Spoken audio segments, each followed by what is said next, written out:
Hello, Clash Nation! This is Zandra. And this is Tiny Deluxe. And we we are Thunder!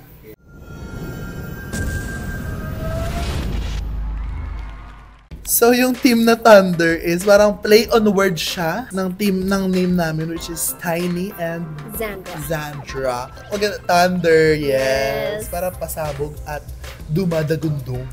Nung ni-reveal ang Pares kontra Pares, of course, I was shocked. Like, oh! Mas na-shock ako nung nalaman ko na si Ate Tiny pala yung makakaduet ko. Like, wow.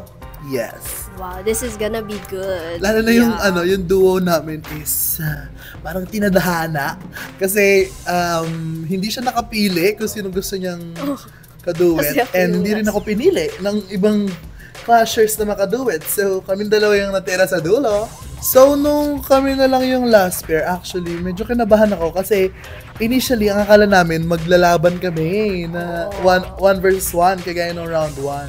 Tapos ayun na nga, in-announce na Pares kontra Pares. And talagang tumalon tayo sa saya. Oo, kasi same kami halos ng kayang gawin.